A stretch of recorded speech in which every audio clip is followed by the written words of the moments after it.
한일 커플입니다. 일본 여성에게 프로포즈 하는 장면입니다. 이렇게 한국식으로 프로포즈 해놓고 마음에 드는지 물어보니까 좋다네요. 그리고 뭔가 아직 실감이 안 난다면서 울먹이며 눈물을 흘리고 있습니다. 그리고 편지를 읽습니다. 편지를 읽고 하는 말, 반지보다도 더 기뻐, 너무 좋아 라는 장면이 보이십니까? 그리고 둘이 찍은 사진, 그렇죠. 비싼 가방, 반지, 프로포즈가 없더라도 내가 사랑하는 남자의 정성이 보이면, 노력이 보이면 감동할 수밖에 없는 게 저게 원래 연인이란 말입니다. 영상 보시기 전에 구독, 좋아요 꼭 부탁드립니다. 안녕하십니까, 불광입니다. 어제 영상에서는 K를 시작하는 그 나라의 그분들의 표독함을 이야기했다면, 오늘은 그 표독한 사람들을 피해가지고 어떻게 해야 될 방법이 있어야 될 거 아닙니까? 대체제가 있어야지 문제를 해결할 거 아닙니까? 그렇습니다. 결혼은 남자의 로망 같은 거니까, 현모양처를 만나는 건 우리들의 꿈이니까. 물론 혼자 사시는 분들이 나쁘다는 건 아닙니다. 혼자 사시는데 익숙하다면 그것도 굉장히 좋은 선택지란 말이죠. 하지만 결혼을 꿈꾸시는 분들, 대체제가 꼭 필요하지 않겠습니까? 그러려고 노력해서 돈 벌고 뭐 하는 거잖아. 물론 대체제를 선택한다고 국내 온 만큼 돈이 드는 건 아닙니다. 그래야 대체제가 될 거 아닙니까? 그리고 합리적이야 될 거 아닙니까? 그 대체제가 뭐냐고요? 국제 결혼 아니겠습니까? 일단 지금 나라에서 국제 결혼이 다문화 국가급 되었거든요. 다인종 국가가 되었다 이 말입니다. 총 인구의 5% 이상이 외국인이면 다문화 국가, 다인종 국가라고 이야기할 수 있거든요. 지금 대한민국도 전체 인구로 봐서 다인종 국가로 분류할 수 있을 정도로 변화해 갔습니다. 한 해 한 해를 보면 사실은 이건 다인종이 아니라 그냥 이제는 한민족이라는 단어가 우스울 정도입니다. 그만큼 국제 결혼이 대세란 말이죠. 2023년 국제 결혼의 비율은 전체 결혼의 10.2%를 차지하고 있잖아요. 웬만한 다인종 국가보다 높은 수치지 않습니까? 그걸 바로 체험할 수 있는 게 뭔지 아십니까? 마트로 가보세요. 식자재 마트 가보시면 이렇게 동남아 여성들, 그리고 해외 여성들을 위한 식자재가 굉장히 많습니다. 그리고 지역마다 좀 다릅니다. 동남아 분이랑 결혼을 많이 하신 지역은 동남아 식재료가 많습니다. 중앙아시아 여성분들이랑 결혼을 많이 하신 지역은 중앙아시아 식재료가 많아요. 그리고 보십시오. 재료 같은 거 보면 서양 음식이고 동남아 음식이고 이제는 흔하디 흔합니다. 왜? 그만큼 구매자들이 많아졌으니까. 수요와 공급 법칙에 의해 가지고 돈이 되니까 공급을 하는 거지 않습니까? 그만큼 외국인 와이프들이 많아졌다는 거지 않습니까? 그리고 이게 얼마나 대세가 되었냐면, 요즘 유튜버 중에 국내에서만 유튜버 하는 사람들, 연예인들이나 시사 유튜버, 그리고 대형 유튜버 말고는 없지 않습니까? 게임 유튜버는 좀 빼고요. 그럼 나머지 원래 브이로그를 찍던 분들, 컨텐츠를 하시던 분들 지금 뭐 하고 계신지 아십니까? 해외로 나가 있어요. 그리고 해외 나가서 뭐 하는 줄 아십니까? 여성분들은 모르겠지만 총각분들은, 그 양반들은 지금 국제 결혼을 컨텐츠로 삼고 있습니다. 이분 유명한 분이죠. 헬스 유튜버였는데 이분도 지금 국제 결혼 한다고 일본에 가 있다니까. 그리고 이분 말고도 각종 인터뷰하는 채널들 있지 않습니까? 국내에서 인터뷰하는 채널들도 각 채널마다 특색에 맞게 어떤 데는 베트남 국제 결혼한 부부만, 어떤 데는 한일 부부만 이렇게 계속 찍고 있지 않습니까? 이게 그만큼 대세가 됐다니까요.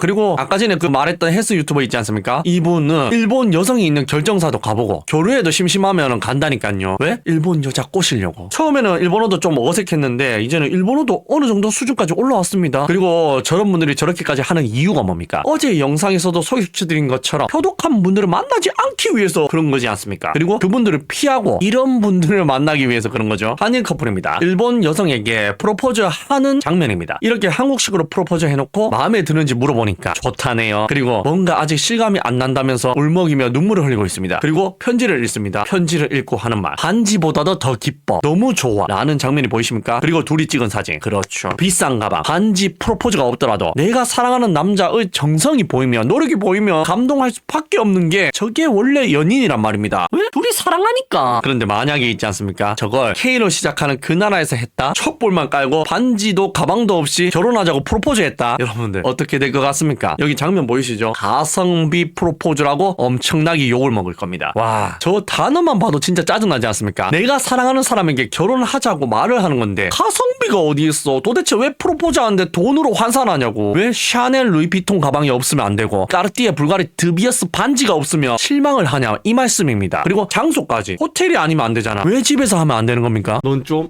맞아야 되겠다. 이런 거예요. 국제 결혼을 하는 부부들은 돈이 좀 많이 여유 있어야 결혼도 하고 프로포즈도 하는 반면, K로 시작하는 그 나라는 결혼 생략료 감히 꿈도 못 꿉니다. 여러분들이 더 잘 아시죠? 그리고 프로포즈 생략료, 그랬다가는 와이프가 5년간 앙심을 품고 도축하는 날만 기다릴걸요. 프로포즈 안 한 것에 대한 복수심으로 말이죠. 이런데 국내오는 굳이 선택할 필요가 있습니까? 저는 간단한 장면 하나만으로 해도 모든 게 설명되지 않습니까? 그리고 이전 영상처럼 저독했네, 어땠네, 세세한 설명이 필요합니까? 가성비 프로포즈 프로포즈. 이 단어 하나면 국내혼 충분히 꺼려지시지 않습니까? 그리고 국제결혼 상당히 메리트 있지 않습니까? 뭐 국제결혼을 한다고 무조건 행복한 거 아닙니다. 그래도 최소한 내가 사랑하는 사람한테 결혼하자고 말하는 건 가성비 프로포즈라고 비난하는 사람들과 결혼해서 행복할 확률보다는 높겠죠. 그래서 하고 싶은 말이 뭐냐고요. 그래서 이런 분들이 많이 생겼습니다. 국제결혼 회사 만들어서 힘든 점 의외로 문의가 존나 많은 회사 대표라 건바이 건이니까 일이 많을수록 많이 버는 건 사실인데 아니 너무 많아. 사실 건당 순이익이 한 500 남아서 한 달에 2건만 해도 1000만 원이니까 슬슬 하자 싶었는데 평균 30건 문의에 성사는 진짜 둘 중 하나 하자 없으면 성사됨. 다른 회사는 모르겠으나 내 경우에 성사율 100%였어요. 다만 어디나 진상은 있다고 3개월 동안 찾다가 되는 경우 빼면 뭐 라는데 이 말 거짓말이 아닌 게 지금 국제결혼 업체 문의하면 3개월에서 많게는 7, 8개월 밀려있는 것이 상당히 많습니다. 대기자가 너무 많다는 거죠. 이제는 업체원이라도 하기가 쉽지 않아요 여러분들. 20대 후반부터 문의 오는데 생각보다 눈이 높지 않은 한국 여자보다 착하기만 하면 된다 그런 마인드가 많았음. 30대 중반부터는 그냥 어리고 착하면 되니 베트남이라 성사 잘 되고 20대 후반에서 30초는 일본 문의 많이 있는데 일본 보다가 베트남 보고 오히려 베트남에서 성사 잘됨 이라는데 이 말도 어느 정도 일리가 있습니다. 왜냐하면 베트남은 그래도 대한민국 남성들이랑 결혼할 때 아이 정도는 포기한단 말이죠. 그런데 일본은요. 일본 여성분들이 착하다는 거지 나이까지 감아준다는 건 아닙니다. 한 12살 정도는 감아주는 것 같아요. 많게는 말이죠. 한일 커플들 보면 아시죠? 물론 K로 시작하는 그 나라보다는 나이에 관대한 편입니다. 그래도 어느 정도가 있단 말이죠. 그러니까 업체를 끼고 가보면 상황이 다르다는 거죠. 20대 중반의 일본 여성을 보다가 20대 초반의 동남아 여성을 본다. 이거 피부 광택부터가 다르거든요. 물론 나라를 따지신 분들에게는 좋은 선택지가 아닙니다. 일본 국적이 필요하신 분들은 있어요. 그건 예외예요. 그런 경우도 상당히 있다는 걸 알고 이해도 합니다. 왜 그런지 알기 때문에 말이죠. 그분들은 제외하고 진짜 저기 설명대로 표독하지만 않으면 어리고 착하기만 하면 된다는 사람들에게는 베트남 국제결혼도 상당히 나쁘지 않은 선택지라 이 말씀입니다. 그래서 저 국제결혼 사장을 그리 꽤 신빙성이 있다 이 말이죠. 직원 뽑기 존나 힘든. 일본은 그래도 가까우니 생각보다 쉽긴 한데 쟤네도 고령화라 젊은 애들 찾기 어려워. 베트남은 젊은 애들 많은데 한국어 하는 애들이 거의 없음. K-팝이니 뭐니 많이 알려지긴 했는데 막상 면접은 거의 영어인. 국뽕 차서 한국어 많이 한다던데 너님들도 외국어 공부하라면 1순위 영어잖아. 다음이 일본어, 중국어 순일 텐데 체감상 한국어 배우는 애들 100명 중에 한두 명 되지 않을까 싶을 정도인. 한국은 아직 멀었는데 망해가고 있음 슬프다. 이 말도 거의 진실인 게 제가 어플로 외국인들을 좀 이야기를 해보지 않습니까? 대화도 많이 해보고 한국 남자에 대해서 관심을 가져 하는 사람들조차 한국어를 잘 못하는 분들이 꽤 많습니다. 자국어 플러스 영어 잘하는 사람들은 많지만 자국어 플러스 한국어는 굉장히 드물어요. 뭐 어쩌겠습니까? 이게 현실입니다. 한국어 배워서 뭐 무역할 거 아니잖아. 거기 가서 일할 거 아니잖아. 그냥 한국이 좋아서 번역기 돌려가며 배우신 분들이잖아. 그래서 그럴 수밖에 없다는 겁니다. 만족도가 높은 입소문 타서 고객 또는 다른 고객 소개시켜주는데 직원은 없고 일은 많아 감당이 안 돼. 일본은 집에 용돈 보내는 문화가 크지 않고 그냥 안부 많이 오가는 정도. 베트남은 뭐 집에 돈 보내야 된다는데 그건 선택임. 그냥 남자 쪽에서 암쪽 팔리려고 보내는 정도고 막상 한국에서 살다 보면 여자 쪽에서도 자기들끼리 살기 팍팍하다고 말림. 정 보내고 싶은 집은 여자가 낮에 알바 짧은 거라도 해서 보내더라. 한국어 좀 되면 이마트 캐셔 4시간짜리 같은 거 한다 아는 게시물이 보이시죠? 이것도 국제결혼 하려는 메리트 중에 하나지 않습니까? 내 와이프가 일을 하고 싶어해. 이거 진짜 큰 메리트거든요. 왜냐고요? K로 시작하는 그 나라는 전 세계에서 맞벌이를 가장 안 하는 나라 중에 하나거든요. 이거 거짓말입니까? 실제 주변을 보십시오. 결혼 안 하는 사람들 말고요. 한 사람들 중에 맞벌이 하는 비율을 보시라고요. 제가 여러 도시에 살아봤지만 남자들이 일하러 가는 시간에 와이프분들이 일을 한다? 별로 본 적이 없습니다. 애를 어느 정도 키운 나이더라도 카페에서 노가리 까는 게 대부분이에요. 아니 실제로 경험해본 거라니까. 결국 오늘 해드리고 싶은 말씀이 뭐냐면 표독한 동네에서 착한 사람 찾지 말고 착한 사람 많은 동네에서 자기 맡은 바 성실히 할 줄 알며 가정교육을 제대로 받았으며 남편을 사랑할 줄 아는 그런 괜찮은 사람을 찾으시라. 그게 여러분들의 미래를 더 행복하게 할 거라는 이야기를 드리고 싶었습니다. 여러분들 행복합시다. 꿈속에서 깨어날 시간입니다. 레드썬.